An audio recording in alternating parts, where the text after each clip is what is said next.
ನಮ್ಮೂರೊಳಗೆ ನಡೆದಂಥ ಘಟನೆ ಸರ್.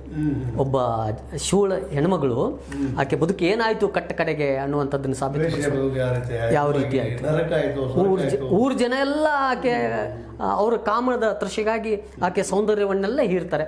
ಆಕೆ ಬದುಕು ಕಟ್ಟ ಕಡೆಗೆ ಏನಾಗ್ತದೆ, ಎಂಥ ದುಸ್ಥಿತಿಗೆ ಬರ್ತದೆ ಅನ್ನುವಂಥ ಸಂದರ್ಭದೊಳಗೆ ಯಾರೂ ಆ ಕಡೆ ಗಮನ ಹರಿಸೋದಿಲ್ಲ. ಅದನ್ನು ಈ ಕವಿತೆಯೊಳಗೆ ನಾನು ಕಟ್ಟಿಕೊಡುವಂಥ ಪ್ರಯತ್ನ ಮಾಡಿದ್ದೀನಿ ಸರ್. ಅಲ್ಲ, ಒಳ್ಳೆಯ ಪ್ರಯತ್ನ ಮಾಡಿದಿರಿ. ಸಮಾಜದ ವಿವಿಧ ಮುಖಗಳ ವಿವಿಧ ಏರಿಯಾಗಳ ಜನರು ತಂದು ಅವರ ಭಾವನೆಗಳನ್ನ, ಅವರ ವಿಚಾರಗಳನ್ನ ಕಾನೂನು ರೂಪದಲ್ಲಿ, ಚುರುಕು ರೂಪದಲ್ಲಿ ಹಾಕಿ ಇದೊಂದು ತಂದಿದ್ದು. ಯಾಕಂದರೆ ನಮ್ಮ ನೆಲ, ಈ ಗೋಕಾವಿ ನೆಲ ಬಹಳ ಸಂಪದ್ಭರಿತ ನೆಲ ಸರ್. ಎಲ್ಲ ಕ್ಷೇತ್ರಗಳಲ್ಲಿಯೂ ಕೂಡ ಕೃಷಿಯನ್ನು ಹಿಡ್ಕೊಂಡು, ಸಾಹಿತ್ಯವನ್ನು ಹಿಡ್ಕೊಂಡು, ಚಿತ್ರಕಲೆಯನ್ನು ಹಿಡ್ಕೊಂಡು, ನಾಟಕ ಹಿಡ್ಕೊಂಡು, ಆಮೇಲೆ ವೃತ್ತಿ ರಂಗಭೂಮಿಗೆ ತವರು ಭೂಮಿ ಎನಿಸ್ಕೊಂಡಿರ್ತಕ್ಕಂಥ ಗೋಕಾವಿ ನೆಲ. ಅದಕ್ಕೆ ನಾನು ಆರಂಭದೊಳಗೆ ಬರ್ತಿದ್ದೀನಿ, ನಮ್ಮಲ್ಲಿ ಮಲ್ಲಿಕಾರ್ಜುನ ಬೆಟ್ಟ ಇದೆ, ಗೋಕಾಕ್ ಬೆಟ್ಟ. ಬೆಟ್ಟಕ್ಕೆ ಜೇನ್ನೊಣಗಳು ಮುತ್ತಿಕ್ಕಿದಂತೆ ಗೋಕಾಕ್ ನಗರದ ಮನೆಗಳು ತುಂಬಿವೆ. ಸೃಷ್ಟಿ ಸೌಂದರ್ಯೋಪಾಸಕರಿಗೆ ಇದು ನೋಡುವುದೇ ಚಂದ. ಘಟಪ್ರಭಾ ನದಿಯ ಜಲಪಾತ, ತಪಸ್ವಿಗಳ ತಾಣ, ಯೋಗಿ ಕೊಳ್ಳ, ಮಾರ್ಕಂಡೇಯ ನದಿ, ಬೆಟ್ಟದ ಮಲ್ಲಿಕಾರ್ಜುನನ ಕೊರಳಿಗೆ ಘಟಸರ್ಪ ಸುತ್ತಿಕೊಂಡಂತೆ ದಕ್ಷಿಣ ದಿಕ್ಕಿನಲ್ಲಿ ಘಟಪ್ರಭಾ ನದಿ ಈ ಬೆಟ್ಟವನ್ನು ಸುತ್ತಿ ಹಾಕಿಕೊಂಡಿದೆ ಅಲ್ಲ ಸರ್. ಇಂಥ ಸೃಷ್ಟಿ ಸೊಬಗನ್ನು ಹೊಂದಿರತಕ್ಕಂಥ ನಾಡಿದು. ಹಾಗಾಗಿ ಇಲ್ಲಿಯ ಬರಹಗಾರರಿಗೆ ಸಾಹಿತ್ಯದ ಅಂಗಳ ದೊರಕಬೇಕು. ಮತ್ತು ನಮ್ಮ ಗೋಕಾಕ ನಗರದೊಳಗೆ ಸರ್ ಎಲ್ಲ ಸೌಕರ್ಯಗಳಿದಾವೆ. ಸಾಹಿತ್ಯದ ಚಟುವಟಿಕೆ ನಡೆಸೋದಕ್ಕೆ ಗೋಕಾಕ ನಗರದೊಳಗೆ ಒಂದು ಸಾಂಸ್ಕೃತಿಕ ಭವನ ಇಲ್ಲ, ಒಂದು ಸಾಹಿತ್ಯ ಭವನ ಇಲ್ಲ.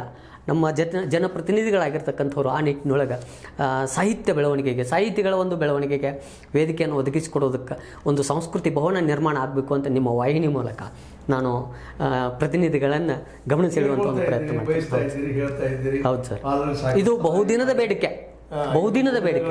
ಇಲ್ಲೊಂದು ರಂಗಮಂದಿರ ಆಗಬೇಕು. ಯಾಕಂದರೆ ವೃತ್ತಿ ರಂಗಭೂಮಿ ಹುಟ್ಟಿದ್ದು ಗೋಕಾವಿ ನಾಡಿನಲ್ಲಿ ಸರ್. ನಮ್ಮ ಕೊಣ್ಣೂರು ಶಾರದಾ ನಾಟಕ ಮಂಡಳಿಯಿಂದನೇ ವೃತ್ತಿ ರಂಗಭೂಮಿ ಆರಂಭ ಆದದ್ದು.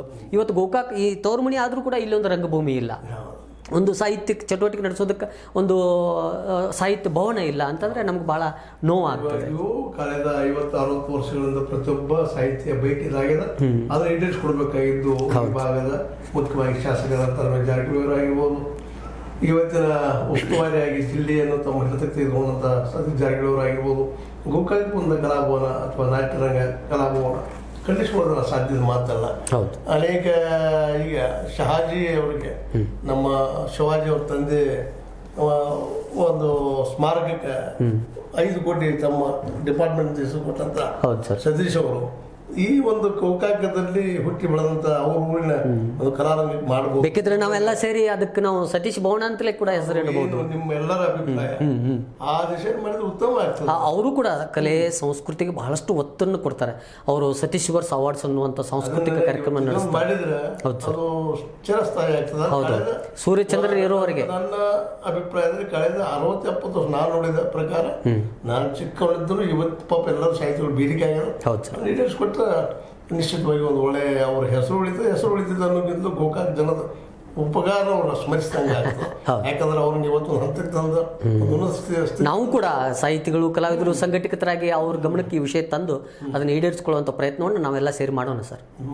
ಮಾಡ್ರಿ, ಅವ್ರು ಮಾಡ್ತಾರೆ ಭರವಸೆ ಅಂತ ಹೇಳ್ತಾ, ಈ ಜನ್ ಕೂಡ ಉತ್ತಮವಾದಂಥ ಒಂದು ಚುರುಕುಗಳ ಸಂಗ್ರಹ. ಆ ಸಂಗ್ರಹವನ್ನು ಈಗಾಗಲೇ ಮತ್ತು ಇದು ಪ್ರಕಟಣೆಗೆ ಸರ್ ನಮ್ಮ ಜಿಲ್ಲಾ ಘಟಕದ ಅಧ್ಯಕ್ಷರಾದ LS ಶಾಸ್ತ್ರಿ ಅವರು ಮುನ್ನುಡಿ ಬರೆದಿದ್ದಾರೆ. ಜೊತೆಗೆ ಬೆನ್ನುಡಿಯಾಗಿ ನಿಕಟಪೂರ್ವ ಅಧ್ಯಕ್ಷರು ಅಶೋಕ್ ಮಳಗಲಿ ಅವರು ಬೆನ್ನುಡಿ ಬರೆದು ಈ ಕೃತಿ ಬರೋದಕ್ಕೆ ಬಹಳಷ್ಟು ಸಹಕಾರವನ್ನು ನೀಡಿದ್ದಾರೆ. ಇದೆಲ್ಲ ನೆಲೆಗಟ್ಟಿನಲ್ಲೇ ಜನಗೂಡ ನೀವೆಲ್ಲ ಕೊಂಡು ಓದುವಂಥದ್ದಾಗಬೇಕು. ಯಾಕಂದ್ರೆ ಒಬ್ಬ ಕವಿ ಉಳಿಬೇಕಾಗಿತ್ತು, ಒಬ್ಬ ಲೇಖಕ ಉಳಿಬೇಕಾಗಿತ್ತು, ಎಲ್ಲ ಕೊಂಡು ಓದಬೇಕು. ಹೌದು, ಕೊಂಡು ಓದೋದು ಸಾಹಿತ್ಯ ಅವ್ರು ರಚನೆ ಮಾಡಬೇಕು. ಅದಕ್ಕೆಲ್ಲ ನೀವು ಕೊಂಡು ಓದಿದ್ರೆ ಸಾಹಿತ್ಯ ಉಳಿತದೆ, ಬೆಳೀತದೆ. ಇಲ್ಲಾಂದ್ರೆ ಪಾಪ ಸಾಹಿತ್ಯಗಳು ಆ ಸಾಹಿ ಅನ್ನೋ ಅರ್ಥ ಏನೇನಾಗ್ತದೆ ಗೊತ್ತಿಲ್ಲ. ನೀವು ಮಾಡ್ತಾರೆ ಸಾಹಿತಿ, ನೀ ಬರದ ಸಾಹಿತಿ ಅಂಥೇಳಿ ಒಂದು ಸಮಾಜದೊಳಗೆ ಒಂದು ಟೀಕಾ ಮಾತಿದೆ ಸರ್. ಹೌದು, ನಮ್ಮ ಬದುಕು ಹಂಗೆ ಆಗ್ಬಾರ್ದು.